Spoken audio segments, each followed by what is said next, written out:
Hey everyone, Jen Cherkis here, and I'm wicked excited to be here today as part of the Deck the Halls with Inky Paws Hop with Newton's Nook Designs. Be sure to check out the link in the description of this video to go over to my website and see all the details for this awesome blog hop with lots of prizes. All right, we're going to create this fun and bright holiday card today, starting off with the new Christmas tree line stencil from Newton's Nook. I love using stencils with my Make Art Station from Wendy Vecchi and Ranger Ink. It just makes using stencils so much faster and easier. We're going to do a little ink blending to create our row of rainbow trees and fill in our background. I'm starting with Worn Lipstick Distress Ink, and I'm doing a very, very light application of this color because we're actually going to use the same color but only darker to do the ornaments and the star and the tree trunks. I'm of course using my ink stand, the square ink stand, to hold my distress pad in place when I'm ink blending. I love this so that my hands don't get inky and I don't accidentally smudge my projects, which happens all the time. When doing the little detail parts of this stencil, I do find having the smaller blender brushes to be a little bit easier to really concentrate the ink and get in there and get those details. Now I'm adding in the tree stumps. Excuse my head in the way. I wanted to make sure that I was lining things up properly. What you really can't see on camera is the stencil does have a light etching around the shape of the tree, especially in the middle and bottom layer of the tree. So it is really easy to line up this design. So I've got the first layer of color done, and I'm just using my flour sack cloth to take off any extra ink on the station. And then I'm going to do a quick clean of my stencils. So I have a small mister bottle filled with isopropyl alcohol, and I spritz it and wipe it down with my flour sack cloth. What's great about using the isopropyl alcohol in the mister bottle is the alcohol dries right away. When you use water, your stencil tends to still have a little bit of dampness to it. So using that rubbing alcohol makes it so much quicker and easier, especially when you're switching colors like this. So now I'm using dried marigold, which is a really light orange. I wanted it to be a light orange because I'm going to have darker ornaments and darker tree stumps. And I realized I was having a little bit too much fun ink blending and I didn't want to accidentally ink blend off the top of the stencil. So I'm just using some post-it tape here just to cover up the edging of the stencil so I don't accidentally get any of the dried marigold onto my background. Now, this dried marigold ink pad I have had since 2004.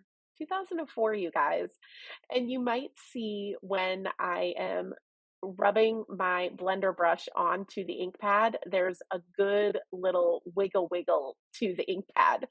I noticed that the pad was coming off of the base of the ink pad, but I didn't take time to fix it during my video.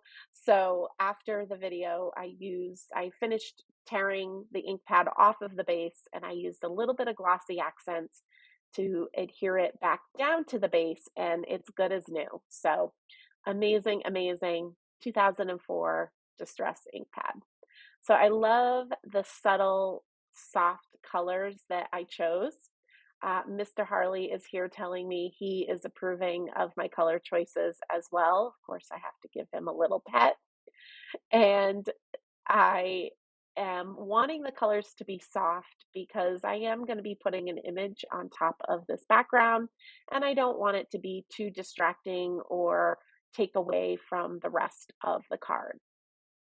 So I'm filling in the little stars and the little tree trunks, again with a heavier application of ink.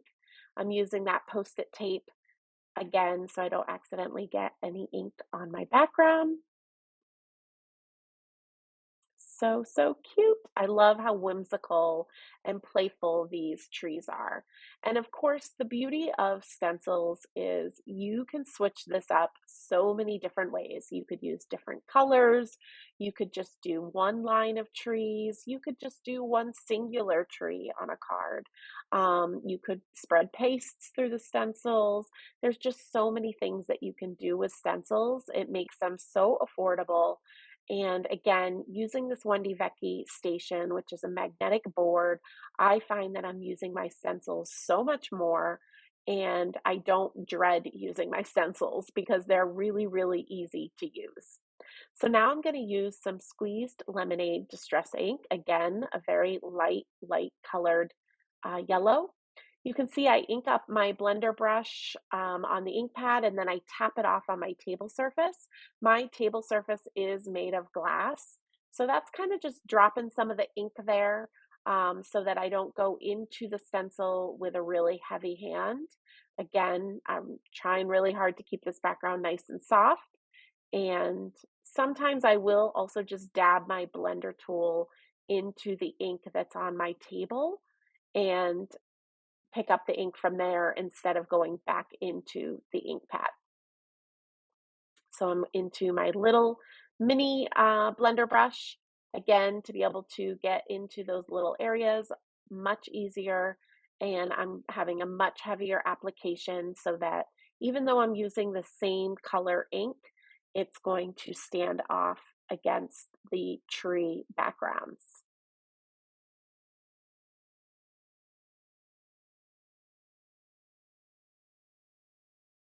And you guys can see using this station, the magnetic board, makes it so easy to just move those magnets, readjust the stencil, and place the magnets down again. And the other thing is if I was doing a whole background, or I think you might even see me do it here, I'll move the magnets and adjust where they are so that I can get where I need to get. Um, but I love this board, you guys. It makes me want to stencil all of the things all of the time. So next up, I'm going to take my stencil away, wipe off any extra ink on the board. Just kind of a quick little wipe, just so I'm not accidentally tainting the next color. And we'll do a quick clean of the stencil. I also am cleaning off my table space at the same time. And then next, we're going to use Twisted Citron. So a nice light and bright green. You can see I'm alternating my trees as well as I'm going down row to row. Um, and that's just to kind of make the background appear a bit fuller and also not be so uniform. So we're going to use the Twisted Citron, and I'm going to lay down a soft application of this color. This is a very light color, so it does take a little bit more blending action, but remember to always start off really, really light because you can always add more ink. You can't take that ink away. And that's something that I have to remind myself all the time because I'm very heavy-handed. So for me to do a soft application of color is very tricky, and I have to really, really remind myself constantly uh, to be gentle. So it was about this time that I was realizing that I was struggling creating this whole background, seeing the etching on the stencil, and being the 40-year-old girl that I am in my mind as I was creating, I'm like, I can't be needing glasses. Like, what is going on? It must be the angle that I'm filming at. It must be, the lights, all those things. I'm just going to stick my head in here. People won't mind. All this stuff has been going through my head during each of these strips of trees. And it was about now that I realized I had the stencil on backwards. So that is why it was trickier for me to see the etching. But at this point, I didn't want to flip the stencil because I wanted to make sure everything aligned properly. And I just figured it would be a funny story for the video. So learn from me, do as I say, not as I do. Make sure that your stencil is upright the correct way, and that way you'll be able to easily see the etching into the stencil. Oh boy, sometimes I wonder about myself. So we're adding on a little bit of stars, a little bit of tree trunk, still working with that twisted citron ink pad. I think this background would be so, so pretty in some teals and purples for a more winter look. It also would be pretty as just a monochromatic one color. I probably would choose either twisted citron or maybe even a kitsch flamingo, have all pink trees in the background. But again, there's so many different color combos and backgrounds that you could create with this fun stencil. So last up, we are going to add a little bit of teal. I'm a little sad that it's just a little bit of teal, but we're going to add some salvage patina here at the bottom of this background, a really nice soft teal. I actually first started this background and had given way more space to the red trees at the top. And I was like, oh no, this isn't going to work. I'm not going to be able to fit teal in at the bottom. And don't worry, even though there are no purple trees, we're going to have a whole purple focal point on this card. So I don't want all my purple loving friends to get upset at me. We will have purple represented in this fun rainbow holiday card soon enough.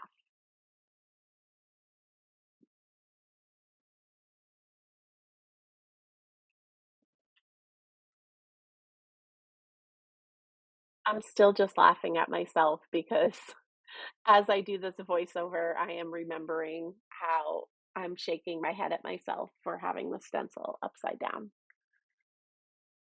Real life crafting right here, you guys. I was like, I'm not going to redo the background. I'm going to tell them my mistake, and hopefully you'll learn from my mistake. And hopefully next time I'll think about it before I go crazy and start inking all the things. But yeah, you can see my head sticking in here to make sure I'm lining things up properly. I wanted to get a couple of those stars in place here. All right, and there is our super cute, bright, rainbowy background for this holiday card. So next up, what I am going to do after I clean up this stencil, I'm going to pull out the new stamp set, Newton's Gift, I'm sorry, from Newton's Nook. And I have been using Newton's Nook stamps for years and years and years. They've been an awesome sponsor for so many of my events in person and virtual. But I have always, always loved these images. Jennifer does such an amazing job. And the company is named after Newton, which was one of their kitties who sadly is no longer with us, but still lives on in the name. But ever since I've started collecting Newton's Nook stamps, I have been coloring the kitty to always look like Mr. Harley. So I am stamping up this Newton's Gift image on some Nina Solar White 80-pound cardstock with Lawn Fawn Jet Black. And I'm going to do some Copic coloring. I'm starting with V15. I'm going to quickly realize I want a little bit more definition. So I'm going to go and add some V17 in just a minute. But so I tend to always color this kitty as Mr. Harley. And if you have attended any of my in-person or virtual creative journey art retreats, you probably have made a Mr. Harley card with some Newton's Nook as well. Of course, now we have Jack and Gus Gus, our other two kitties who are all black. So there are times that they make appearances on cards as well. But Mr. Harley is so easy to color and he's so photogenic. So he tends to be kind of the one that goes on most of my kitty cards. So yeah, I decided I wanted to add some V17 to just add a little bit more depth and definition to this purple present. So I just went in and quickly added some of that, and now I'm back with the V15, and I am blending out the edges and combining the V17 and the V15 together by saturating my cardstock so that the two colors can mix together. Copic markers are alcohol-based markers, so alcohol evaporates quickly. So you want to work in one little section at a time and then move on to another section. So now I'm using V12 to have it be the lightest part of this present. And purples are pretty tricky to blend, you guys, especially in kind of awkward, bigger areas. So I have both V12 and V15 markers open right now to the right of me. And so I'm going in with the V12, and while my cardstock is still wet from saturating, I jump right back in and add a little bit more V15 to soften the edge and even dab in a little bit more V12. So it's a lot of back and forth. But having both of your markers open will make it a lot easier, and you can kind of work a little bit faster.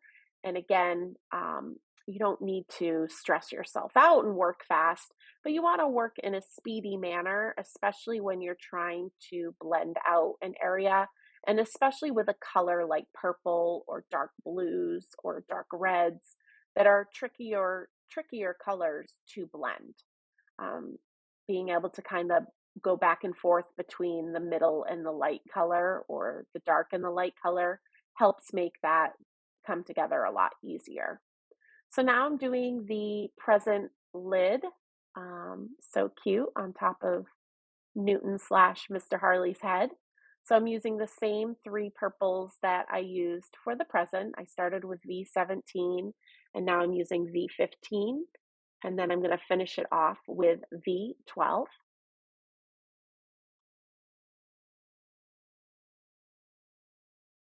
I realized the little hole in the tag should be colored as well, so I dabbed in a little V15 there. And then I wanted to add a little bit of color to this gift tag on the front of the present. So I'm starting with V12 and I'm flicking out the color from the bottom and the left side of the tag. And then I'm going to go in with V000. And I'm starting out by just blending the two colors together just to get the line from the V12 to soften up and blend into that V000. And then once I get that going, I'm going to extend that light purple color. And as I'm extending this light purple color, it's only one layer of it. So it's going to be a really nice soft version. Of course, right now my cardstock is really damp from the blending and being a lighter color. So things might look a little splotchy. Give it time for the color to, the alcohol markers to evaporate and to dry. And I bet it's going to look really awesome. So now we're adding in the color to Mr. Harley. He is a black and white kitty. I know many of you have seen me post photos of him on my Instagram stories. He, of course, has his own Instagram channel. I am Mr. Harley, and he shares it with his two brothers. But he's super easy to color. He has a little bit of this black on his face that swoops down close to his right eye. His tail is all black, and then he has some black on his backside. Now, little secret, he does not have any black on his paws, but you can see I had a little bit of over bleeding of the light purple marker. So I'm just going in and pretending he has a little bit of black on one of his paws. Nobody will know, right? Only you guys who are watching the video. I'm adding a little bit of RV10 to his inner ears and his nose. He has the pinkest ears and the pinkest nose. And I wasn't sure exactly what I was going to do with this bow, but last minute I decided to just add a little bit of shadow to it with that really soft V000 purple. And now I decided I'm going to do a little play on the sentiment, and I really wanted to use this new Essential Alphabet die set from Newton's Nook. Actually, I'm not 100% sure it's new, but it's new to me. I love alphabet dies. I find that they're so fun to have and so useful to have. So I actually colored a strip of cardstock with the same purple gradient. I used V17, V15, V12, but you're not going to really see that per se once I've die cut these. So you can most certainly redo this card if you're going to create a similar card and just cut these letters out of purple cardstock. I wasn't sure. You never know till you try, right? So I die cut these letters out of purple, but I also die cut the letters out of gold sparkle cardstock because I'm going to offset it to add a little bit of twinkle behind the letters. And you can kind of see the alphabet set here. Brand new to me, but I love it so much. So I'm using my Lawn Fawn glue tube and I'm adding a little bit of glue behind the purple letter. And then I'm going to adhere it to the gold sparkle letter. And I just have it offset a little bit so that the gold sparkle is to the right. And then I'm doing the same thing for each of these letters. And again, just adding that hint of gold is going to be so pretty on the card.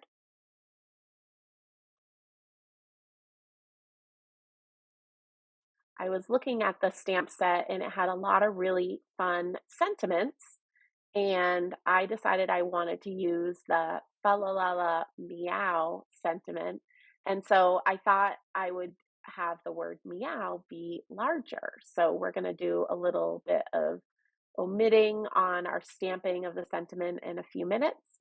But right now we're getting together these super fun letters.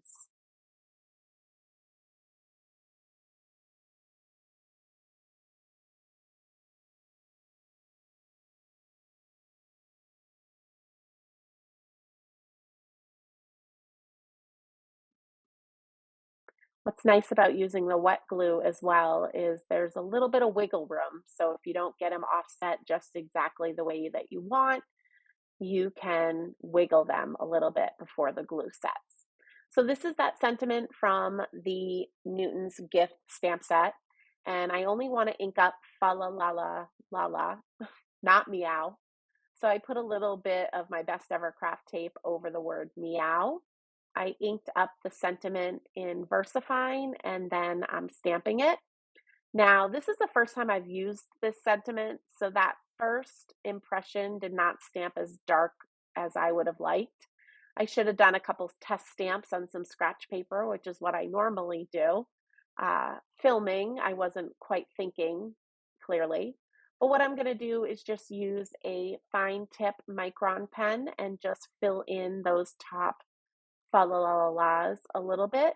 And again, there's always a fix, no worries. I did want to use an acrylic block when I stamped these though, because I just found it was easier to line the sentiment up on that gift tag. And I often do use acrylic blocks to stamp my sentiments. So of course, now we're going to glitter all of the things. I'm using the Quickie glue pen to fill in the bow on the present. And I'm using some Prisma glitter. I keep my Prisma glitter in a fairly big container so that it helps keep it contained.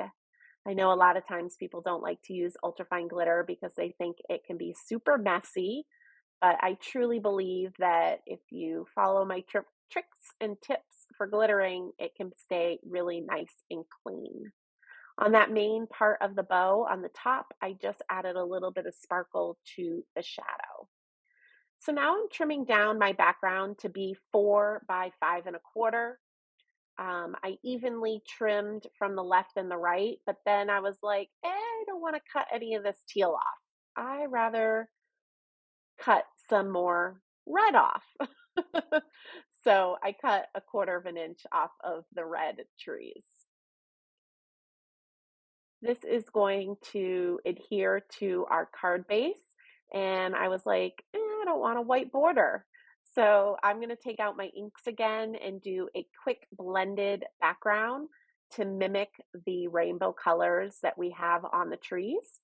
When I do a rainbow blended background like this, I like to start with my lightest color being squeezed lemonade, so I can get that down and the other colors won't overpower it. So I added a little bit of squeezed lemonade to the left and the right, somewhat in the center. Now we're back to that dried marigold. I tap the blender brush on my glass tabletop, and then I bring the brush into the paper. So I actually start blending right on my table space. And you'll see I'm grabbing my yellow blender brush and just running that over the two colors. I didn't add more ink to that yellow blender brush, but it does still have ink on it. And that's just kind of softening the seam between the two colors, especially because the orange and the yellow are so light. So now I'm doing a little bit of worn lipstick at the top of my card, cleaning off my table in between colors with my flour sackcloth. And now I'm using twisted citron and going in beside the squeezed lemonade. And I know that this is sped up, but I really am like literally blending on my glass tabletop before I bring my blender brush into the paper. And that's going to help you have a really nice soft edge. And again, because the twisted citron and the squeezed lemonade are really light in color, I just go back in real quick with my squeezed lemonade brush and blend over the seam of those two colors. And now we're going to finish off the bottom of this card base with some salvage patina. At least I got a little bit more teal in on this card. Maybe that's secretly why I didn't want to have a white border. All right. So now I'm going to adhere my trees to the background just using my ATG gun, which is what I use whenever I have larger panels going down onto anything, paper to paper. Nice little edging, nice little border. And again, this is on a card base as well, you guys. I'm so proud of myself. That's like one of my worst habits, is not putting my card fronts on card bases. Let me know in the comments if you're good at that, because I'm not. So now I'm going to use that Wendy Vecchi Make Art Station again. I'm really just using the grid on it. I will be using the magnets again in a minute, but I'm lining up the letters along the grid so they're nice and evenly spaced out and straight. I'm using some Spellbinders Best Ever Craft Tape. I like to kind of press it to my hand a couple times to get a little bit of the sticky off. You can see I started to peel the letters off and the O stayed behind, but it's very easy to reline it again. And now I'm going to use this board with the zero centering ruler that comes with it. This is a magnetic ruler, and this is going to help me put my sentiment down in the center and also nice and straight. I like to reinforce the magnetic ruler with the magnets just because my card is kind of bulky. So it's kind of hard for that magnetic ruler to hold things down. I'm putting a little bit of glue tube behind each of these letters. And then using that zero centering ruler, I'm able to make sure that it's nice and in the center. And I'm just gently tapping that and gonna let it be. I'm not gonna peel the tape off just yet. I'm gonna give it a minute for that wet glue to settle. So I'm gonna add some foam squares behind Mr. Harley here, and then we're gonna go ahead and add him to the card background as well. Kind of a little fun fact is if you go to my website, shirkus.com, you can search Newton's Nook and see any cards I've ever created with the Newton's Nook brand of stamps and dies and stencils. But you also could search Mr. Harley and see all the cards he has been featured on over the years. He's 14 now, so there's a lot of them. So you can see I gently peeled off that tape from the Meow sentiment, and those letters stayed right in place, nice and straight and nice and evenly spaced out. I hope you guys enjoyed seeing this fun, bright, festive card. Remember, be sure to go over to my website, shirkus.com, to see more details about the Newton's Nook Deck the Halls with Inky Paws Hop. There's a lot of prizes to be had and a lot of inspiration as well. Thank you guys so much for watching. Have a good day. Bye.